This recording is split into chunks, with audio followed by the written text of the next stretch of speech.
Malaysia merupakan sebuah negara yang unik kerana ia merupakan negara yang dipenuhi rakyat berbilang bangsa dan mampu hidup dengan aman dan harmoni.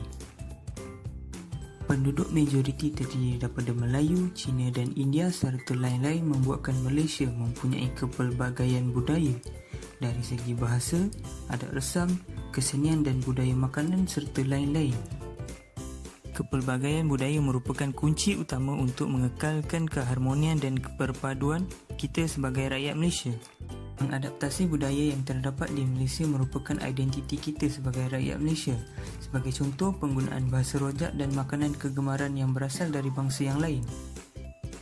Akhir sekali, makanan tradisi kaum yang terdapat di Malaysia dapat mempengaruhi perpaduan di negara ini.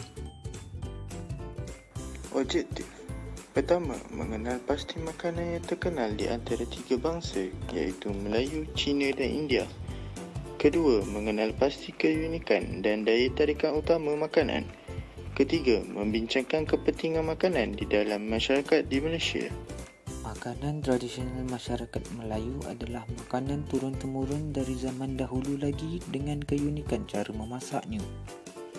Masyarakat dapat mengenali dengan lebih mendalam makanan tradisional Melayu selain mengetahui keunikan yang ada pada setiap jenis makanan yang mampu menarik kaum lain untuk merasa. Ciri utama masakan tradisional Melayu ialah penggunaan rempah ratus yang banyak serta santan yang penting untuk menghasilkan makanan berlemak dan pekat seperti belacan dan sambal. Hampir setiap masakan Melayu dihidangkan dengan nasi iaitu makanan rutin Melayu. Walaupun terdapat banyak jenis makanan dalam masakan Melayu, biasanya semua dihidangkan sekaligus tanpa turutan sajian seperti budaya barat. Keenakan rasa kuih muih moden tidak dapat ditangani dengan kuih tradisional Melayu kerana kuih tradisional bukan sahaja sedap, malah mempunyai bentuk yang tersendiri.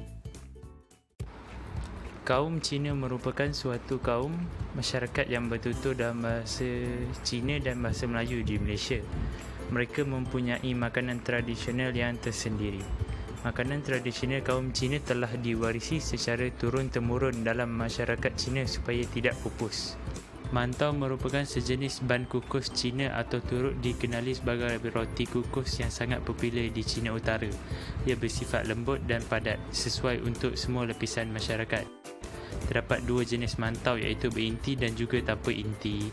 Yang berinti, pes kacang merah, bagi yang tidak berinti dimakan bersama susu manis.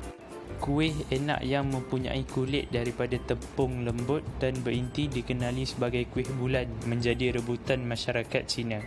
Ia merupakan sejenis kuih yang manis mengandungi pelbagai jenis perasa inti. Kuih ini biasanya dimakan dalam bahagian kecil dan bersama teh Cina. Yisang atau yusheng adalah makanan yang terdiri daripada pelbagai salad dan ikan.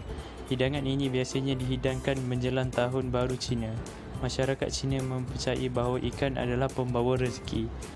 Yisang biasanya terdiri daripada potongan daging ikan mentah salmon yang bercampur dengan cebisan sayur-sayuran dan beraneka sos dan perasa dan ramuan-ramuan lain. Seterusnya adalah makanan tradisional kaum India. Penghijrahan daripada selatan India ke bahagian barat Malaysia berlaku pada abad ke-10, di mana berlaku juga penghijrahan rempah ratus dan teknik masakan tempatan kaum India. Kini, 6.9% daripada penduduk di Malaysia adalah daripada kaum India. Ayurveda bermaksud sains kehidupan, merupakan asas bagi masakan tradisional kaum India. Bagi masyarakat Hindu, Ayurveda dikenali sebagai kesihatan dan perubatan berdasarkan pemakanan seimbang, rawatan herba dan senaman yoga.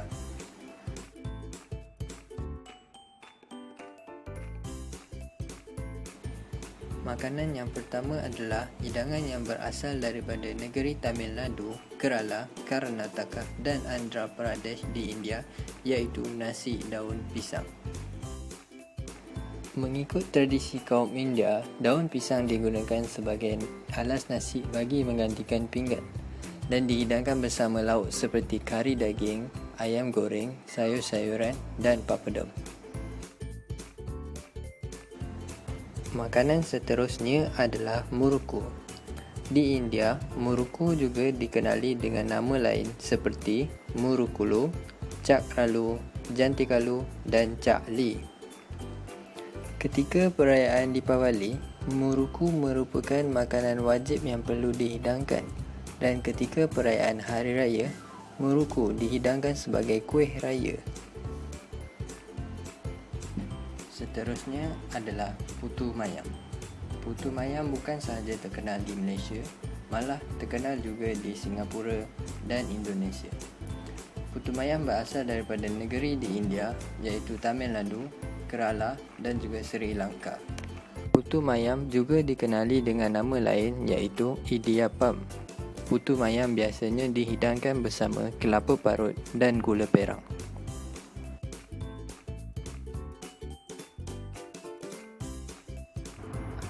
Akhir kata, kita sebagai rakyat Malaysia hendaklah memelihara khazanah alam yang begitu banyak di bumi bertuah ini, terutamanya dari segi makanan tradisional setiap kaum.